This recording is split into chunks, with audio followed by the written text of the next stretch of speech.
Magnano mbola tsara tsika jiaby izay manaraka ny fahitalavitra ny BS indray ny tenako amin'izao matinalo ny alakamisy fatelo amby roapolo ny volana May 2020 sy 2020 izao ankasitrahana ny mbola fanjohinao n'izany fahitalavitra maminao izany ary tonga soa atao amin'ny fotoana ny vaovao manasanao ampanajana ihany koa ny tenako anaraka ny vaovao hatramin'ny farany iombana amin'ny ako ny fampelezakevitra hatrany moa no anomboantsika ny fotoana amin'izao matinaly izao fa aorian'izay dia misy ihany koa ny tranga-piarahamonina sy ny vaovao lafy ny hafa. Ho an'ny tany amin'ny renivohitry ny faritra Boeny no anisany nahazo tombo tamin'ny fitsidiana izay nataon'ny filoha nasionaly ny antoko tiako Madagasikara Andriamatoa Marc Ravalomanana tamin'ity faraparany herinandro ity nanolotra sy nampahafantaratra ary nampahafantatra ary nanamafy an'ireo kandida izay natolotry ny timaka 25 ao amin'ny distrika ny Mahajanga voalohany ny délégation ny mpanangana notarian'ny filoha nasionaly ny antoko tiako Madagasikara ary nanentana ny olom-pirenena jiaby ihany koa mba handrotsaka ny vatony ho an'ny kandidan'ny timaka 25 mba hitondra fampandrosoana ho an'ny distrika kiraikiraiky. Hoaratsika ny akony izay vaovao izay tateriny noro fitiavana eo amin'ny sariny Manora Andriamalala. Tao anatin'ny hafanam-po sy ny hafaliana tanteraka no nandraisany vahoaka tao amin'ny distrika ny Mahajanga voalohany faritra Boeny ny filohan'ny vovona ny antoko timaka 25 Marc Ravalomanana sy ireo délégation izay tarihiny. Niompana tamin'ny fampahafantarana hatrany ny kandida nahazo tsodrano avy amin'Andriamatoa Marc Ravalomanana ny fitsidiana izay misy ny kandida lisitra voalohany Rarson Yajaniana Michel sy ny kandida solombavam-bahoaka Gouvard Edson lisitra faharoa avy amin'ny distrika ny Mahajanga voalohany ihany. No antitra an-teran'Andriamatoa Marc Ravalomanana tamin'ny fitsidiana izay nataony fa kandida miavaka ny kandida avy amin'ny antoko izay tarihiny. Miavaka satria efa nahazo fiofanana ahafana miatrika ny asany mahasolombavambahoaka amin'ny fijerena ny lalàna mahasoa ny vahoaka. Kandida mahafantatra tsara ny etika politika ary rona ny hijery ny tombontsoa ny daholobe. Mahavita be isika raha mahay tsara izay natao hoe rodoben'ny mpanangana tsisy aresy lahatra atsika mihitsy ao rehefa miara miteny daholo amin'ny feo anankiray tsika zao no mahasoa nivoaka amin'ny Mahajanga reto ny hevitra nentiny zazavy any ataovy azy ampadanianany reto izy 5 amby 100 miara manao rodobe ampanangan-tanana ampadanianan'le lalàna mahasoa anareo ary rehefa mivoaka lalàna zay hoe manaja ny tany-tandalàna tsy ho andeha ao izy ireo anao zazahoana toerana dia rehefa avy eo tsy jery anareo fa olona veto fantatsika ny tokony atao soa amin'ny vahoaka aloha ary soa imborana zay le atao hoe vivre ensemble mijery azy soa ho amin'ny vahoaka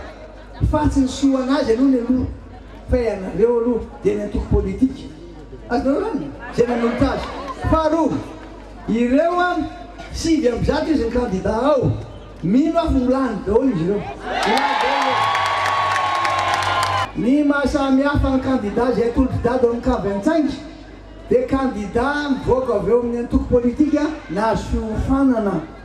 ary manaraka tsara an'izany hoe etika politika manaraka an'izany hoe discipline de parti ary indrindrindrindra manaraka zay torohevitra omena azy rehefa tonga hivory izy rehefa avy eo ary izy ireo zany dia tsy kiasaka fa tsy zay soa amin'ny vahoaka rehefa zay misaraka sika fidio amin'ny kandida zay tolotry-dada dia ijaja sy ijaja govaly ireo no isolotenanareo isolohavanareo ery amin'ny antenera-pirenena ireo mijoro ilaza ny zava-misy sy zava-marina ary ireo no iaino anareo sy anao tafotra aminareo mahatoky an'ireo aho raha misy tsy mety amin'ireo dia resahako tsara mihitsy hoe ho ahitsy ianao mpanaovana formation ary efa tsy raika hisy nareo tara amitsika tsy miaraka tsy hamitaka amin'ny vahoaka mihitsy ka raha aloako veryolona anankiray zay very vahoaka dia amin'ny latsinainy tongava amin'ny fitongava mihitsy tsy vita le mionakoraka fotsiny sy miaka midy reto fa tongava amin'ny fidy amin'ny latsinainy fa raha tsy fidy reto izy ampiseho mihitsy ny amboko ampiseho mihitsy fa hoe dada ihany anay dada nanolotra jaja ijaja ihany nay dada tsodava fa nanome toky ireo kandida rontota ahitana ny jaja Nararson Yajaniana Michel sy ny kandida Govara Edson fa iaraiasa anatanteraka ny etahitan'ireo vahoaka ary tsy vatom-pitokisana amin'ireo vahoaka sy ny antoko izay misy azy ireo dia ny antoko Team K25 izany. Rehefa ny feo vahoaka hatramin'izay dia tsoro eo anatrehana vahoaka majaka fa iaro anareo ary manatanteraka ny zavatra rehetra zay angatanareo ary asaiteny anitsy an'ireo mpitondra fanjakana raha mifanohitra amin'ny etahitam-bahoaka tompo lasy tompo vao afaka matoky anareo fa tsy vadika aminareo tenanay afaka matoky ny antoko tiako Madagasikara fa anaja ny disiplinina ny antoko izay ho any tompotsomboka iririany mazava ho azy fa tsy vadika amin'ny antoko Team ny tenanay ary manaraka an'izay tsy vadika aminareo vahoaka ihany koa raha toka omenareo fatokisana misy tokola misy tokovaty. Tsy hijanona treto ny etsika fampelezakevitra tariany filoha nasionaly ny antoko Team K25 Marc Ravalomanana miaraka amin'ireo délégationna izay tariny amin'ny fanentanana ny vahoaka amin'ny fampahafantarana ny kandida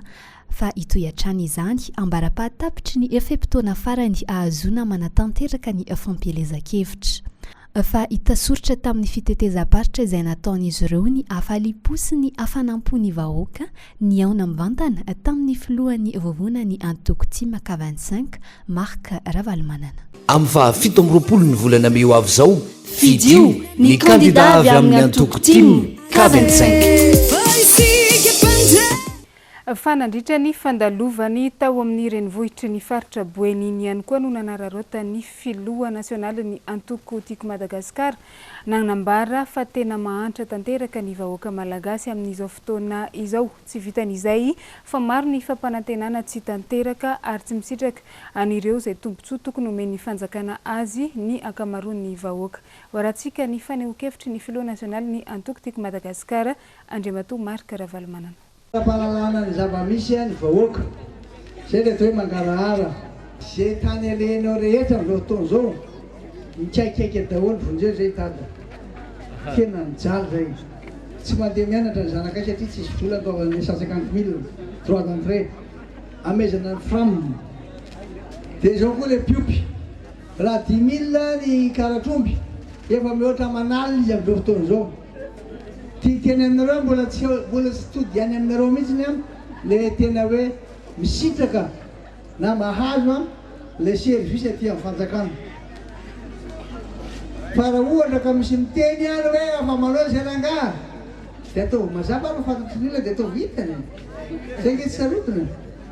fa aza miteny zavatra any ambadika any ary aiza mantany zavatra tsy tokony lazaina izy amin'azy zavatra tsy tokony lazaina fa ainay io fantatray io efa nataonay io ary vitanay io malaly zay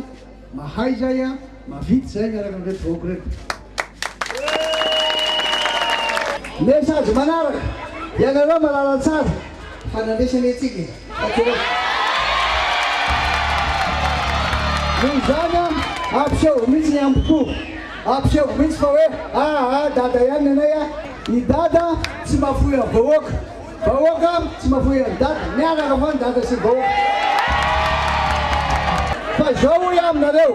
tsy hitanondrika lavy eo tsika tsy hokivitsika foazy ary namako ao izy boky tsy maintsy nitana ny teniteneninao ianao mba afatara vahoaka olona tena manana maizy azy mba afatarany olona hoe janika tena omideta izay ny momba aniny fa eo amin'izay resaka fidinana ifotony izay atrany dia mialohany ny azohan'ny délégation-ny mpanangana ny tany amin'ny renivohitry Boeny dia nandalo tamin'ny distrika vitsivitsy tamin'ny lalam-pirenena fahaefatra iny ity délégation-ny mpanangana ity notariany filohan'ny antoko tiako Madagasikara izany ary anisan'ny tsidiana tamin'izany ohatra ny tao amin'ny distrika ny Ankazobe ny tao Mahevatanana ary ny tao Ambatoboeny izay nanolorana an'ireo kandida natolotry ny timaka 25 amin'izao fifidianana solombavambahoaka izao no nanentanana ihany koa an'ireo olom-pirenena jiaby mba androtsaka ny vatony ho an'ny kandida ny timaka 25 mitatitra n'izay vaovao izay Jessica Miray eo amin'ny sariny Manora Andriamalala. Distrika maro no nolalovan'ny Rotoben'ny Mpanangana tany amin'ny lalam-pirenena fahaefatra iny. Anisan'izany ny tao Ankazobe izay nanolorany ny kandida ao amin'ity distrika ity dia i Pastera Mamtina Ravelonan'Osy. Ny azo ny tao Maevatanana indray avy eo ny nitafa tamin'ireo mponina hatrany ny filohan'ny antoko timaka 25 ary nanolotra ny kandida Andrianony Erika Vitarivo di Zokerik. Anisan'ny distrika nandalovana ihany koa ny tao Ambatoboeny izay misy ny kandida Andrianjoany Eriniaina Alain na i Dokotera Alain. Nanome tokony mponina tany amin'ireto distrika ireto hatrany ny filoha nasionaly ny antoko timaka 25 fa fotoana izao ametrahana ny Rotoben'ny Mpanangana satria mendrika ao ampina ny Malagasy izay efa tafalatsaka lalina anaty fahantrahana. Aza matahotra ianareo izay ihany koa ny hafatra avy amin'ny filoha nasionaly ny timaka 25 na dia eo aza ny raha matahora ataony avy amin'ny antoko milaza fa miankina amin'ny fanjakana. Vahoaka ny tompony tanàna re olona vatsola anankiray ary ny fahefana tsy amin'ny olona anankiray izany mihitsy fa vahoaka ny fahefana ampindraminy amin'ny olona hoe raha fa mitatana ianao ka mitatana tsara marina sy ny mahitsy dia toananay fa rehefa tsy mety tsara aminao miala eo dia zay matonatena zany matoa ao mifidy amin'inga Zokerika ho candidat député eto izy io fantatro tsara mihitsy ny fitiaviny an'le vahoaka fantatro tsara mihitsy ny fahaizany milaza an'izy zay candidat tolotidady eto Zokerika za jereva mialohana misy tsy mety resaka ao ianareo a tsy tiako mihitsy ampitahorin'olona zay ny tena fady satria tsy tompony tenanareo ianareo tsy tompony fananareo ianareo tsy tompony taninareo ianareo rehefa atahorin'olona le mpampitahotra koa no olona tena tsy mieritreritra mihitsy hoe mba olombelona olombelona fa dia raha olona da ampitahorina da andrahana olona fidio a miarasinany tsy hanorovoana anareo mihitsy dady fidio io na izy amin'ny tena nambadika any eny reneny teninao afa aloha zay mba hieritreritra loha zay mba hanamarina an'izy hoe ahoany zay no mifidy foana nefa zay manana ny Zokerika zay natoloky dady mbola tsy namitaka anay. Nanome toky hatrany ny vahoaka rehetra tamin'ireo distrika ilatsahany avy ihany koa moa ireo kandida atolotry ny timaka 25. Miavaka hatrany mantsy ny kandida timaka 25 noho izy ireo efa nahazo fiofanana sy vonina hitsinjo ny tombontsoan'ny vahoaka ary ihany koa sy ho voavidy vola. Tsara ny manamarika fa tome fiolona hatrany ny dia izay nandalova ny delegasiona timaka 25 tany amin'ny lalam-pirenena fahaefatra iny. Amin'ny fahafito amby roapolo ny volana May ho avy izao fidio ny kandida avy amin'ny antoko timaka 25. Eo amin'izay vaovao ny fampielezan-kevitra izay hatrany dia mitohy foana ny tsy fanarahan-dalàna eto amin'ny tany sy ny firenena ao anatin'izao fotoana ny fampielezan-kevitra izao satria mbola mitety faritra miaraka amin'ireo solombavambahoaka ihany ny filohan'ny repoblika amin'izao fotoana fa nitsakitsahana ny voalazany andininy fa 7 ao anatin'ny lalam-panorenana moa ny fidiran'ny filoham-pirenena ao anatin'ny resaka fampielezan-kevitra izay misy eo amin'izao fotoana izao. Hatreto dia tsy mbola naharenesapeo na ny teo anivon'ny seni na ny avy eo anivon'ny fitsarana avy momba ny lalam-pandrenana momba n'izany tsy fanarahan-dalàna misy eo izany. Mitondra fanampanazavana makasika izay indrindra ary ny sekretera jeneraly ny antoko tiako Madagasikara Ramatoa Olga Ramalason. Hita eny amin'ny faritra rehetra eny izay tsy fanarahan-dalàna izay indrindrindrindra moa amin'ny ireo mpitondra fanjakana izay mampiasa ny fahefam-panjakana sy ny fitaovam-panjakana amin'izao fifidianana solombavambahoaka izao izay miteraka atao hoe favoazana ho an'ireo kandida hafa victime zany zavatra izany ary ny kandida-mpanjakana any amin'ny toerana maro dia mirehareto koa hoe manana ny filoham-pirenena ary atao hoe misy angama zay fahisana kotsikombakomba ny mpitondra sy ny candidat mpanjakana izay any amin'ny reny toerany reny raha tsy ilaza fotsiny ko ny zavatra efa hitatsika rehefa nambara fa miara milahatra sy mijoro miaraka amin'ny filoham-pirenena mihitsy ny candidat ny antoko IRD zany dia zay midika fa misady ny fitanilana ary mitongilana sy fanajana lay atao hoe principe de neutralité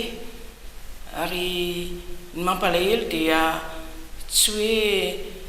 olon'olom-poana lay mijoro fa tena filoham-pirenena mihitsy zay tsy azo atao izany. Misy ngamba milaza hoe kaizany hoe tsy niteny hoe fidio fa fijoroany lay candidat eo akaikiny eo dia efa fampisehoana sahady fa ity ny candidatko ty ary ombieny moa dia ny candidat mihitsy ary no mireharehan'izay hoe zahay dia miaraka amin'ny filoham-pirenena ka lanio zahay fa raha tsy zany tsy misy fampandrosoana vita eo zay le fandrahonana sy fampitahorana ny vahoaka zay no tena tsy mety ary tsy azo anaovana teritery ohatran'izany ny fifidianana fa tokony fifidianana démocratique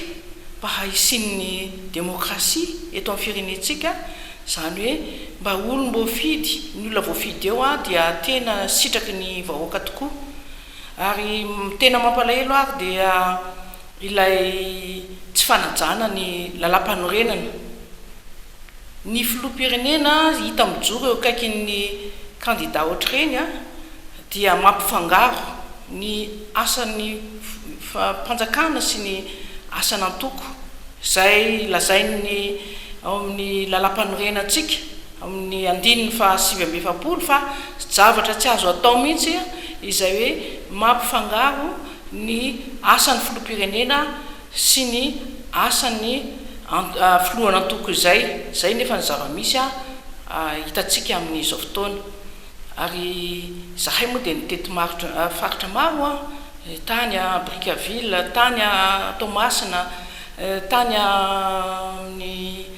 Tsiromandidy dia hitatsika koa teto Antananarivo raha teo tamin'ny boriboritany faharoa, fahatelo, fahefatra ny zava-misy ohatr'izany. Amin'izao fotoana izao zany zay dia mbola mitodika foana any amin'ny CENI sy ny HCC ny antoko tiako Madagasikara sy ireo rehetra mpilatsaka hofidiana amin'ity fifidianana solombavam-bahoaka ity. Tiatsika ny anana fitoniana eto amin'ny firenena ary isika rehetra dia mikatsaka ny ametraka ny démocratie ary ametraka ny firenena mba ho firenena vanona. Dia amin'izao fifidianana izao zany dia tokony hiezaka isika rehetrarehetra zany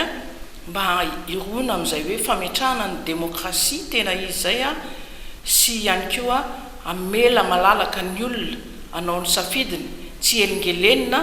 na koa hoe asiana lay atao hoe influence de vote ataon'ny mpitondra fanjakana na ny ireo manam-pahefana zany hita amin'izao fotoana. Manaraka ohatra koa nefa mitodika amin'ny ireo mpamatsy vola satria ny communauté internationale moa zany no mamatsy vola ny fifidianana solombavam-bahoaka ity ka ianareo koa ve zany dia anaiky ny zava-misy toy izao satria tsy misy lay ataontsika hoe fitoviana le égalité de chance zany dia ianareo no namatsy vola ka aoka mba andeha amin'ny filaminana sy ny tena mangarahara ny fifidianana. Fa efa 2 andro sisa davela dia hifarana ny fotoana ny fampelezan-kevitra amin'izao fifidianana solombavam-bahoaka izao efa voatety avokoa ireo tanàna jiaby ao anatin'ny boriboritany voalohany raha ho an'ny lisitra izay tarihany maître Yantra Razafimanatsoa manokana izay candidat natolotry ny team maka 25 amin'izao fifidianana solombavam-bahoaka izao. Misy moa na dia ireo any amin'ny toerana saridalana aza dia efa hitan'izy ireo sy nanaovana izay fidinina ifotony ankoatran'izay avokoa. Ankoatra izay dia isy ny hetsika goavana izay ho tanterahan'izy ireo amin'ny sabotsy ho avy izao anaovana ny faradoboka amin'ny fampelezan-kevitra. Varatsika ny akon'izay tateriny Jessica Miray. Tapitra ny fotoana ny tetezana an'ireo fokontany efatra amby efapolo ireo miatrika ny faradoboka isika raha amin'ny sabotsy izao. Fafanentanana kosa ho an'ny faradoboka amin'ny sabotsy izao antsoina daholo ny poniny boriboritany voalohany izay maniry hiaraka amin'ny maître Yantra sy ireo kipa rehetra ary ireo rehetra mpanohana ny maître Yantra larana voalohany eto boriboritany voalohany nanao carnaval lehibe tsika miala eo amin'ny jardin eo Ambojatovo manomboka amin'ny 10 ora maraina dia hitety ny faritra rehetra eto Ambojatany voalohany isika rehetra hiaraka entony moto entony fiarakodia feno afisy asivy décoration tsara ary ny famaranantsika anazy dia ao amin'ny kianjara falimanana Ambodisotra ao tsika rehetra no hiaraka mifanetana ary misy koa ny animation isan-karazany izay ataontsika ao tongava maro daholo ary miomana zany fa raha amin'ny sabotsy zao tsika nanao faradoboka boriboritany voaloha larana voaloha maître Yantra pasteur Roger ary ny mpifidy larana voaloha koa ho voaloha amin'ny tendram-pitoraka aty satria izay matoky fa voalohany boriboritany voaloha. Andro vitsy sisa dia ifarana ny fampelezan-kevitra. Mbola mavitrika hatrany ny lisitra laharana voalohany manon fidinana ifotony iaonana amin'ny vahoaka ny boriboritany voalohany. Voamarika tao anatin'izay fotoana ny faneraserana mivantana tamin'ny vahoaka izay fa mitaky solombavam-bahoaka vonona hitarika ny fifandanjana balance manoloana ny fahefana mpanatanteraka ny mponina eto Antananarivo voalohany. Tsapan'izy ireo fa izy ny arofanina ho an'ny fahalalahana ny tena demokrasia izany ka tsy azo atao ambanin-javatra. Fantany koa fa efa nijoro hatrany ny maître Yantra raha tolona ho an'ny ara-dalàna sy ny fanovana ny resahina. Efa niporofony teo amasony izao tolo izao izany ary mbola amafisiny miaraka amin'ireo prailista aminy mandraka ankehitriny. Zary toky fanomezan'izy ireo amin'ny vahoaka ny teny filamatra hoe ijoro amin'ny fahamarinana sy ny tombontsom-bahoaka ary avadika ho asa mihitsy izany rehefa misolotena ny vahoaka. PDP ny député ny latsaka fa i maître Yantra ihany ny tonga nanantona anay vahoaka aty tanàna iva misy anay niropotaka tsy nitady asa sara na fa dia tena nijeranay tokoa izy tonga taty dia tsapanay fa makasitraka maître amin'ny zavatra ataonareo rehetra say vahoaka na voky nanona dia manohana anareo foana.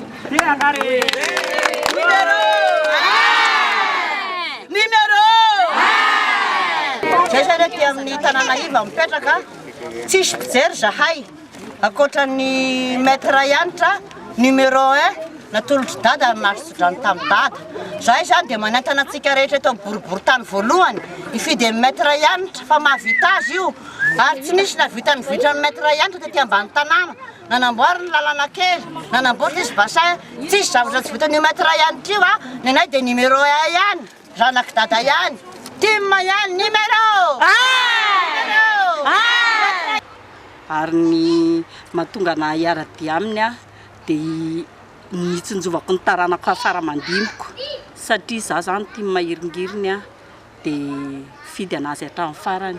Ho an'ny mponina ety amin'ny faritra iva kosa dia raisin'izy ireo marika ny fifanajana ny fidinana ifotony ataon'ny maître Yantra, pasteur Roger, docteur Viviane ary Benjamaki. Tsy mbola nisy kandida nasahany robo-drano toa ny maître Yantra hoy izy ireo. Midika izany fa tena mendrika isolotenanay izy. Amin'ny 17 ny volana May avy izao fidio ny kandida avy amin'ny antoko timy K25.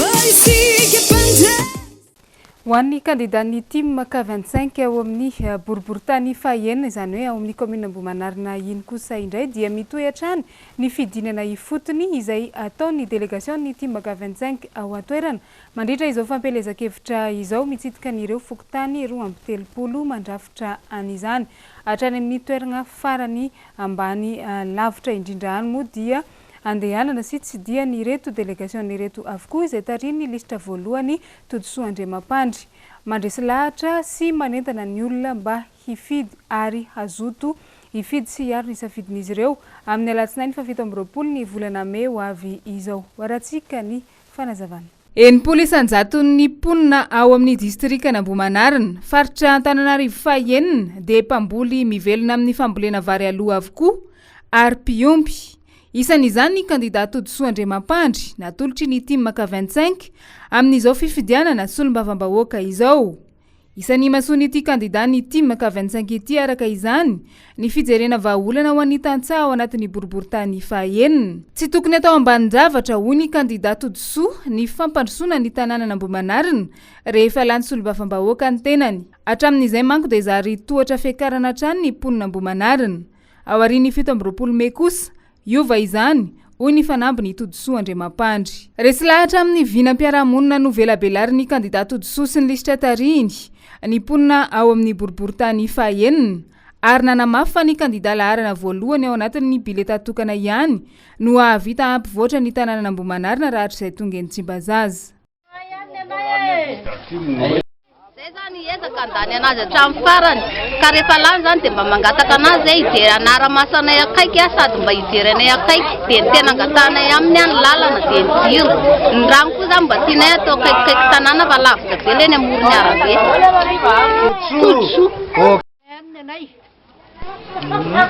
Ezaka zay andany anazy satria nilatsaka manokana teto amin'ny tanànanay izy ary zay ny karakara anazy.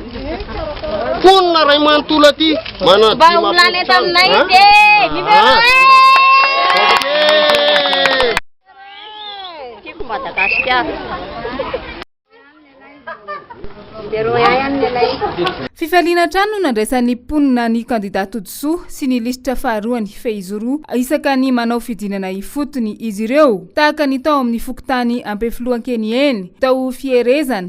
Ampandriam-behivavy, Ambaravarakazo, Amorona ary Andranoambo izay toerana notsidian'ny delegation'ny Timaka 25 tao amin'ny boriboritany fahaenina. Toerana mamokatra tokoa ny lemaka jiaby ao amin'ny faritra Ambohimanarina. Afaka mampandroso tsara ny tanàna izany, saingy mila atao mafy ny fiarovana sy enjana ihany koa ny volavolan-dalàna entina manatanteraka izany.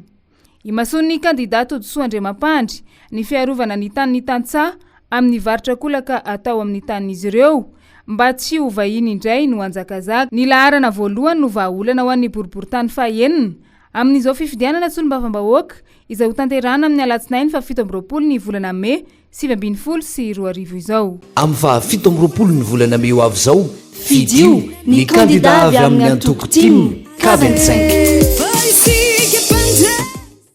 Amin'izao andro izay mamaraparana ny fotoana ny fampelezan-kevitra izao ihany koa dia manana ny fanehoan-keviny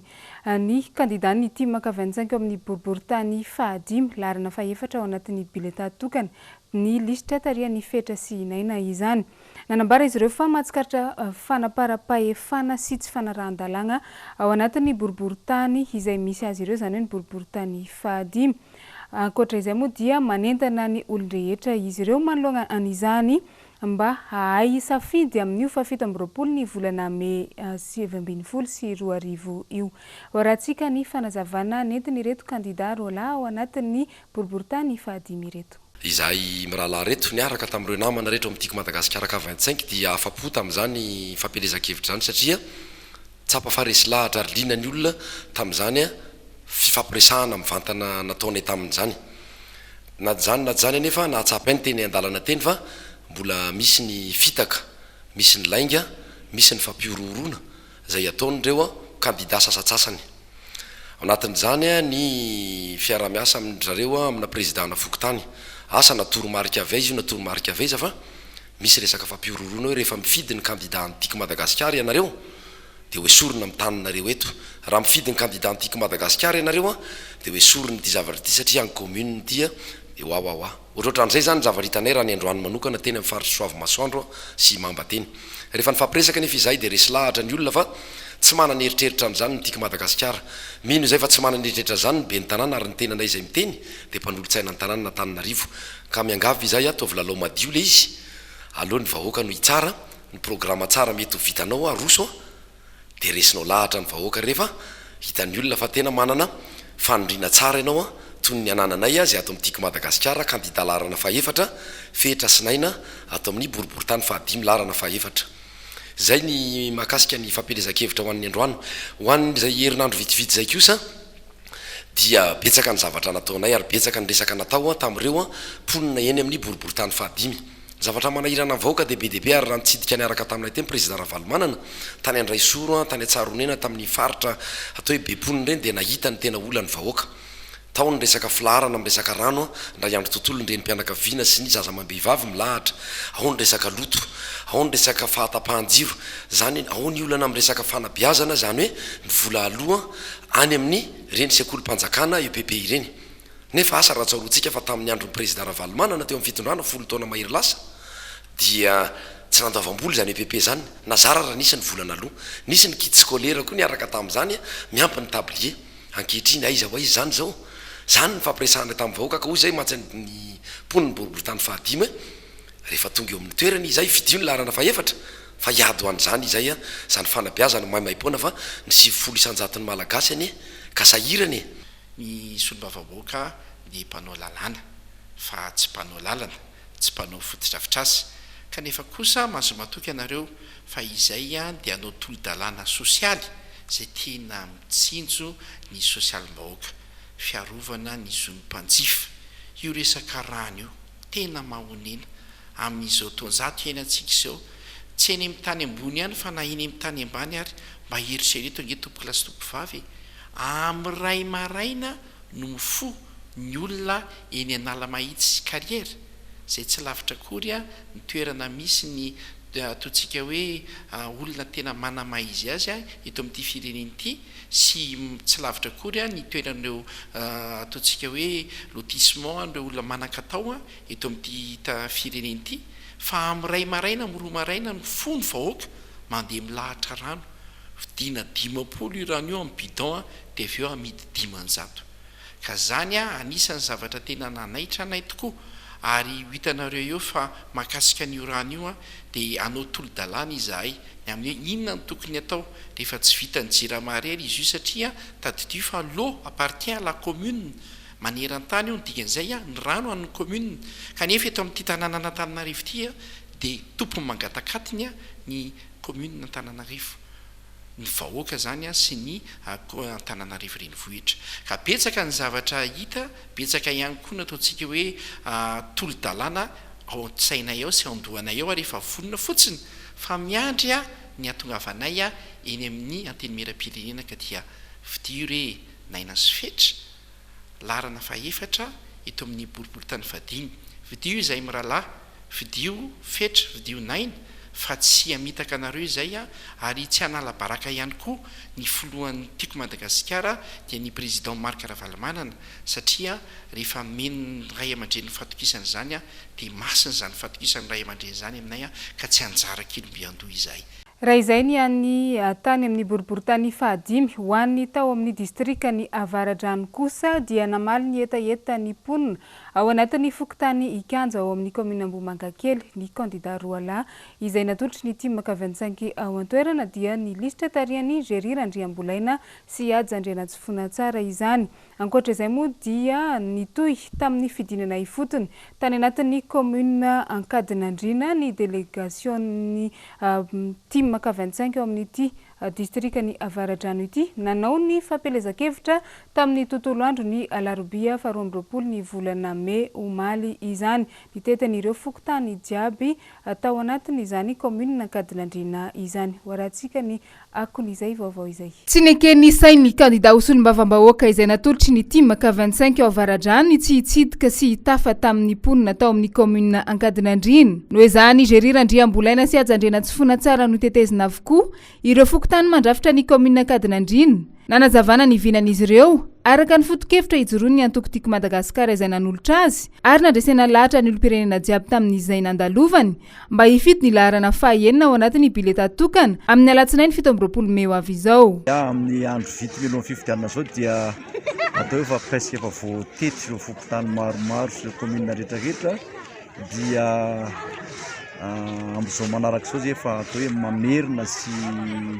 manatevina efa vita rehetrarehetra zany sisany ataonay mirahalahy reto dia eo ihany koa zany ny fanetanana ny olona indrindraindrindra hifidy izay laharana fahaenina izay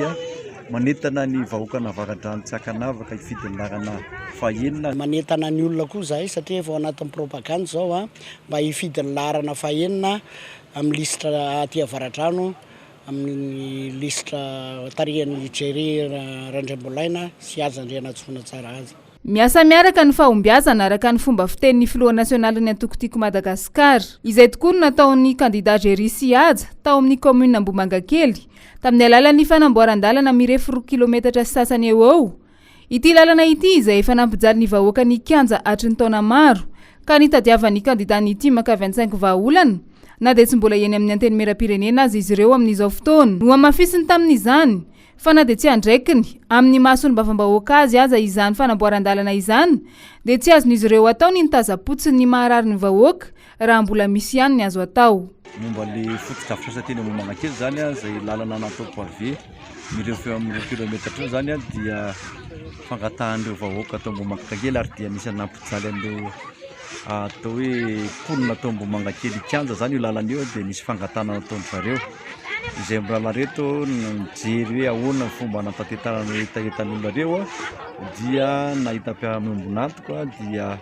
afaka nanatateraka sy niarana nanao an'izay taminay mirala reto dia isorana an'ireo nanampy sy ireo olona ihany koa izay nanjay anjara teo amin'izay asa fanamboarana izay. Tsy anjaran'ny solombavambahoaka ny manao ny lalana na manao ny fotodrafitrasa fa manara-maso ny asan'ny gouvernement ny député. Nefa kosa rehefa nitarainanay ny taraina taminay mirala te ilatsaka député teto avaradrano reto olona manodidina na kianja reto dia nanapa-kevitra zay roa fa hiara hiasa aminy ka hifanohana aminy dia ny anjaranay ny mikarakara ny an'izay sy mametraka an'le pavé amin'ity lalana ity fa ny anjaran'le riverain sy manodidina mikarakara ny fasika sy ny pavé. Niesaka izay nanao an'izany dia ny zavatra kinendry afatra ho an'ny vahoaka dia mba hitandrana an'ity lalana ity rehefa mba vita soma tsara satria ho ezahana atao araka ny tokony ho izy ity amin'le hoe suivant le norme international na national. Vonona ny hiady ho an'ny tombontsoa ny vahoaka ao avaradrano ny kandida avy amin'ny Timaka 25 tarihan'ny lohalisitra Jerry Randriambolaina sy ny prailisitra amin'ny Ajandrianatsofoina tsara. Tsy anaiky lembenana raha mahita ny tsy mety izy ireo rehefa tonga eny amin'ny anteny meram-pirenena. Amin'ny alatsinainy 17 ny volana May avy izao, tokana ny safidy ho an'ny distrikany Avaradrano dia ny laharana fahaenina ao anatin'ny bileta tokana izay lisitra tarihan'ny Jerry Randriambolaina ahazoana ny vokatra podro. Amin'ny faha 17 ny volana May avy izao, fidio ny kandida avy amin'ny Antokotimo K25. Fa maro amin'ireo mponina ao anatin'ny distrikany Avaradrano iny araka ny ireo izay efa nitetezina tany amin'ireny commune maro samihafa ireny no resy lahatra amin'ny kandida izay natolotry ny Timaka 25 ho solombavambahoaka isoltenan'izy ireo eny anivon'ny anteny meram-pirenena. Tetsy andaniny dia betsaka ihany koa tamin'ireo mponina teo amin'ny fokontany kianja no naneho ny fankasitrahany manokana tamin'ny fijereny ireto kandida ho solombavambahoaka ny Timaka 25 ireto ny lalana izay efa nampitretre azy ireo rango taona maro izay. Horantsika ny fanehoan-kevitra sy ny fanentanana izay nataon'ireo olom-pirenena vitsivitsy sendranay. Anisan'ny tombontsoa lehibe indrindra ho an'ny fampandrosoana ny faritra misy anay ny antony fahavitany asa tahaka izao dia voalohany dia isaoranay manokana ireo nanolo-tanana indrindra ny kandida député Randriambolaina Jerry sy Andriamatoa Ihaja izay mitondra ny larana fahaenina aty amin'ny Avaradrano. Ny fanentanana ho antsika rehetra hifidy ny larana fahaenina kandida député aty amin'ny distrikana Avaradrano. Ny voalohany teny aloha zany dia misaotra ny atoko tiako Madagasikara nanolotra anay ny député Rola izay candidat député Rola Jerry sy Ihaja satria tonga amin'ny zavatra tena irinay mihitsy zahay satria olon-kendry olona mahay olona afaka miaraka amin'ny fiarahamonina natolonay ka dia misaotra ny filoha-mpanorona ny atoko tiako Madagasikara. Faharoa manarakaraka manentana ny Avaradrano rehetra mihitsy satria mbola satatra mbavarano ny asa ho atolotry ny député fa amin'ny candidat solombavambahoaka anazy dia be dia be ny zavatra mbola iarahana ka dia manentana tompoka mba hifidy anazy amin'ny 27 May ho avy izao izahay tompoka. Manentana antsika rehetra mpifidy amin'izao fifidianana député eto Avaradrano izao. Manentana faharoa manaraka izany dia mbola manentana antsika rehetra izay nifidy tamin'ny fifidianana filoha-pirenena mba hifidy ny candidat tolotry ny team dia Jeria sy liste faharoa Yatsa. Misaotra antsika rehetra amin'ilay lalana vita dia manentana antsika rehetra mba hifidy an Jeria sy Yatsa laharana fahaenina. Izay ihany koa ny momba n'ireny vaovao eo amin'ny lafin'ny fampielezan-kevitra sy ny fifidianana ireny fa lafim-baovao hafa kosa indray.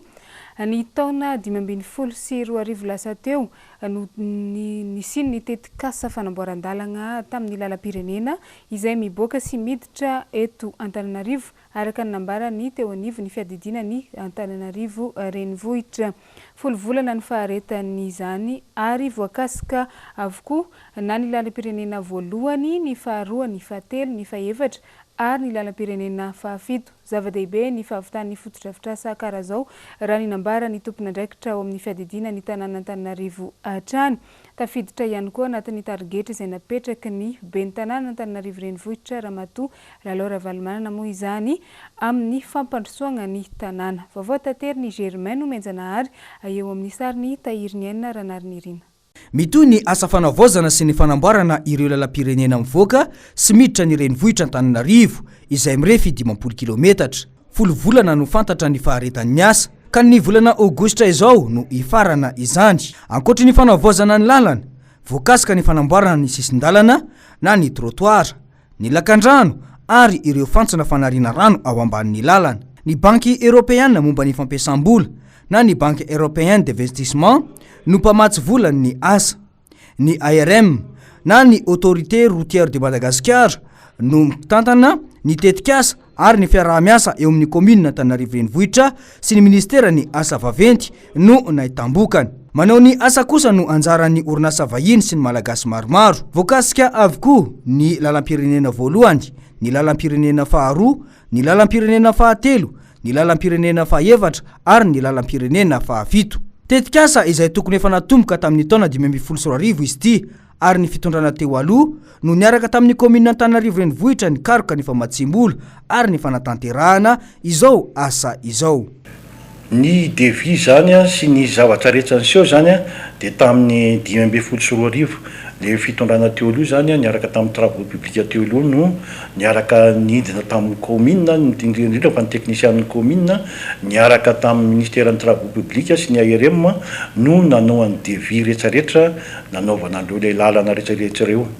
Zay zany mampatonga ny hoe misy zany ara zavatra kely misy miova kely zany satria ny tombo kely ny dégâts fa le devis vita sy ny vola zay famatsim-bola zany dia efa le tamin'ny 2012 fa zao zany vao tanterahana izy tamin'ity 2012 ity. Lalan-kely maro no efa vita tamin'ireo vato izay nangonina teny amin'ny sisin-dalana izay nasimpanamboarana ireo isaky ny boriboritany. Zava-dehibe ary tombony ho an'ny mponina indrindra fa ny mpampiasan'ny lalana ny fanamboarana sy ny fahavitany izao asa izao raha ny nambarany teo anivony commune urbaine Antananarivo hatrany. Ny fanamboarana foto-drafitrasa moa zany dia tonga dia efa mazava ho azy fa ny route nationale rehetra zany zay mitsofoka eto amin'ny tanàna Antananarivo zany zao dia ho vita tsara ary misy ara zany ara no nalebiazina zany hoe tokony tsisy trony zany ny embouteillage zany fa mba misy zavatra malalaka zany le izy. Zay zany tongotro voalohany. Ny faharoa zany reo le matériaux de récupération reo dia nalain'ny tanàna Antananarivo zany dia ho entina anamboarana ny lalakely any kebakebany any dia zay zany mety ahavitana zavatra be dia be satria ireo matériaux reo zany vato sy isan-karazany dia mba tokony mba etoan'ny commune na ny boriboritany na ny fiarahamonina zany sisany mba fasika sisement dia ny olona manao azy zany mametraka azy zany mba hanaovana an'ireo le ametrahana azy tsara an'ireo le fitaovana zay récupération azo rehetra reo. Miantso ny vahoaka malagasy sy ny mponina eto Antananarivo ary indrindra fa ny mpampiasan'ny lalana ny eo anivony commune urbaine Antananarivo mba samy anaja sy tandrina ny fahatsarana izay atao indrindra fa ny fanaraha-maso ataon'ny rehetra amin'ireo foto-drafitrasa izay napetraka sy mbola ao anatin'ny fanatanterahana ireo. fa kabary mandalo ao amin'ny boriboritany fahatelo ao amin'izao fotoana izao dia mitaraina mafy ireo ponina vahoaka sahirana izay nanao asa soa niarahana tamin'ny tetikasa fidy satria dia misy manafangaro amin'ny resaka politika sy ny propagandy ny asa soa izay nataon'izy ireo niaraka tamin'izany ny tetikasa izany ary tsy vitan'izay fa terena ankolaka andray anjara amin'ny fampelezan-kevitra miaraka amina kandida ny fitondrana ankehitriny ireto olona sahirana ireto andeha tandringesantsika ny fitarainana izay nataon'ireo olona ao anatin'ny fokotanin'ny Besarety iny.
Zay dia nisy fivoriana atao aminay hoe misy karamana mifidy satria zay mpanao ny mifidy foana isaky ny asa tamin'ny sisin-dalina iny zao fa tamy be nataonay zay nanao an'iny tamin'ny atsana izay soa tsy zaranambara dia avy eo tao nisy fivoriana le izy hoe ao anatin'ny 10 andro ony no ny esanay dia 10 alina dia fanarahana tao hoe tsisy propagande tao anatin'ilay izy tsisy idiran'ny politika zay mifanarahana tamin'ny voalohany nefa zay ny asa efa-tsanjo taty aoriana lasa misy resaka politika le izy lasa hoe mena an'le propagande ony le 10 andro dia anay 10 andro dia noho izany zay tsy manaiky an'izany satria ao anatin'le taratasy misy taratasy manamafy an'izay ao am'fokotany 10 andro le izy dia zay dia tsy anaiky an'izany zay fa hoe mila tohizana le asanay surtout koa mbola tsy olona lava ty eto amin'ny fokotaninay le miasa afany amin'ny soany amin'ny fokotany afany ndray le izy zay le izy zay. Vaovao ny fampianarana ambony kosa dia totosa androany ny lanonana fametrahana tamin'ny fomba ofisialy ny filoha vaovao hitantana ny Université ny Antananarivo teny Ankatso tsy izay izany fa ny profesora Mamy Ravelomanana anisan'ny tarigetra izay entiny moa amin'izao fitantanany ny université ny Antananarivo izao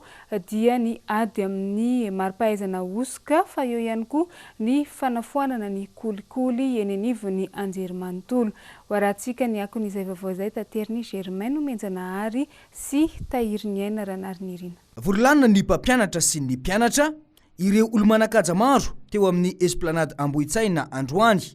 nanotrona ny fametrahana tamin'ny fomba ofisialy ny filohan'ny université Antananarivo ny profesora Mamy Ravelomanana. Tonga niatrika izany teny an-toerana androany ny solitena ny ben'ny tanàna Antananarivo renivohitra Andriamatoa Yvon Rakotomalala.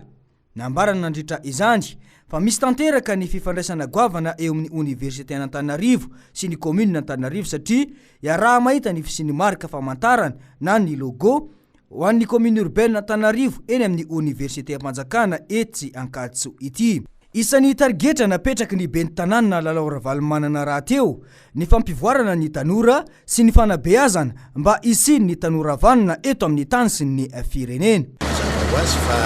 Eto Antananarivo renivohitra université zao no miona ary raha ny sary famantarana zao université zao ary dia ny sary famantarana ny tanàna Antananarivo ao anatin'ny vina ny ben'ny tanàna Antananarivo koa zany hoe Antananarivo mamokatra olombanina izany ary izany indrindra no isin'ny commune urbaine Antananarivo miatrika an'izao lanonana fametrahana ny filoha vaovao sy ireo fitrabe sy ireo tale isaky ny sampany mpianarana samihafa lalonana natao androany izao izay tena zava-dehibe nanotronana lanonana. Nambaran'ny profesora Mamy Ravelomanana izay filohan'ny université vaovao